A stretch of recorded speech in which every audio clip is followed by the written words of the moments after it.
Hey guys, it's Satoshi from Blues Guitar Lab. As some of you may know, I'm currently battling a condition called vocal dystonia.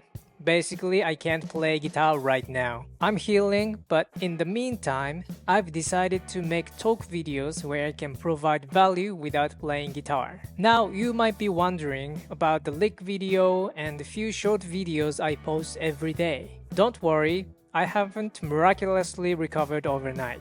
These are actually past re-edited content from my Blues Guitar Lab library. I'm sharing these to keep providing you with valuable guitar content while I'm unable to play. If you want more content, you can check out Blues Guitar Lab membership from the link in the description. I hope you'll enjoy this series of talk videos as well as the daily licks. Today, we are diving into a crucial aspect of blues guitar, learning and mastering blues licks. If you've been subscribed to my YouTube channel or even enjoying Blues Guitar Lab membership, you must know by now that I heavily focus on blues licks. But why are these licks so important, and how can we approach learning them effectively? Let's break it down. In this video, we'll cover 1. Why blues licks are like a language. 2. The building blocks of blues improvisation. 3. Why context is king when using licks. 4. A practical roadmap for learning blues improvisation. And finally, 5. How Blues Guitar Lab can help you on your journey. So let's get started with understanding the language of blues. Imagine learning blues improvisation as if you're learning a second language. Just like language, blues has its own grammar, vocabulary, and nuances. And just like language learners, most of us need a structured approach to truly master it. Now, there are some exceptions, those rare natural improvisers who seem to pick it up effortlessly, like a first language. But for most of us, including myself, it's a journey of deliberate practice and learning. When you're learning a new language, you don't just study grammar, right? You need vocabulary, phrases, pronunciation, and more. Blues improvisation is no different. Here's how it breaks down. Music theory, that is, scales, arpeggios, equal grammar. Blues licks equals vocabulary and phrases. But here's the catch. Just like you can't become fluent in a language by only studying grammar, you can't master blues improvisation with theory alone. You need those words and phrases, the licks, to express yourself. Now, I know many guitarists who can play complex licks with impressive speed and accuracy, but when it comes to improvising, they struggle. Why? Because playing a lick isn't the same as understanding its context and application. Before I really got into blues, I could play a lot of songs and had a decent technique. But when it came to improvising blues, I was lost. The missing piece? I hadn't internalized the licks in a way that made them ready for spontaneous use. Learning licks is crucial, but equally important is understanding when and where to use them.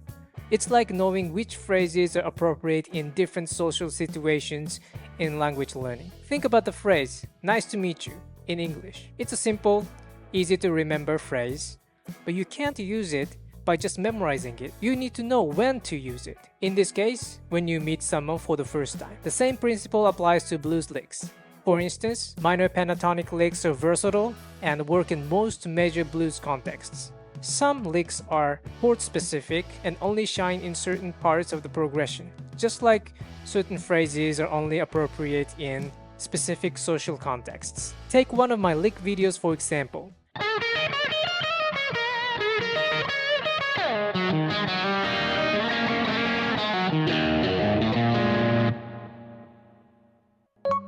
This lick is in the key of E major blues. This lick was played on the turnaround part.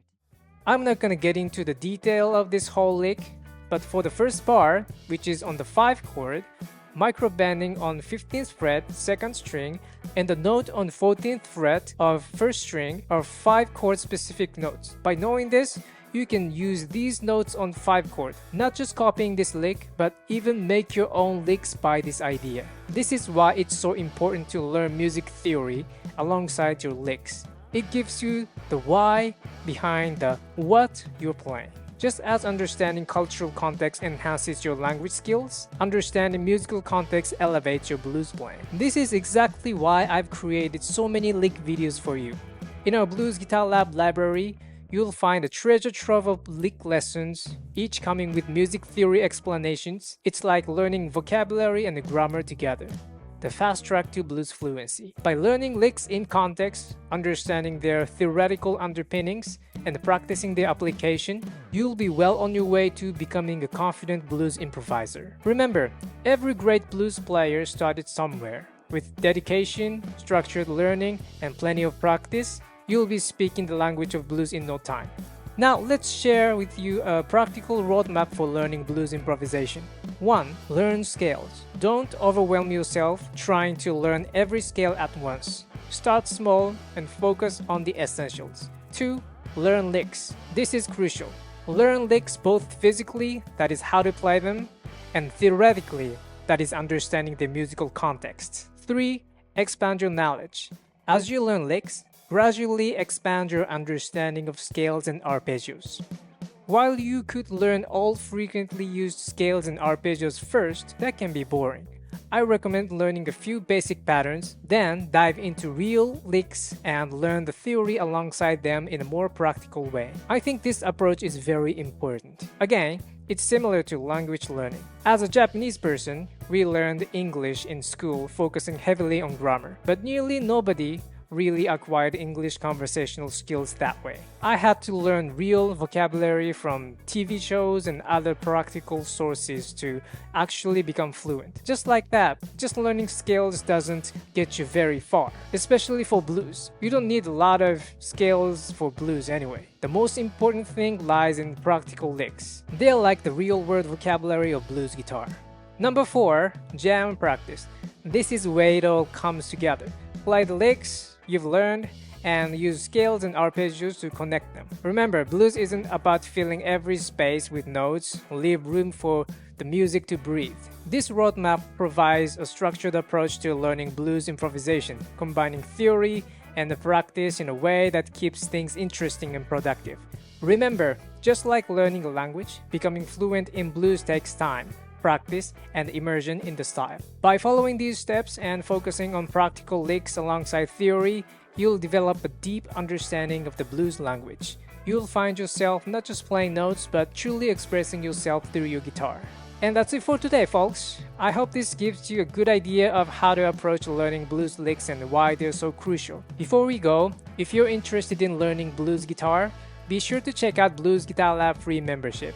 We've stocked many blues guitar lesson videos for free, including lick videos. If you like my content and would like to dive deeper, I have a paid Blues Guitar Lab membership where you can access all content with no limitation. Also, Blues Guitar Lab is made possible by paid members at Blues Guitar Lab membership and generous donors at Patreon. If you like my content, please consider supporting through Blues Guitar Lab membership or Patreon. See you in the next video. Keep the blues alive.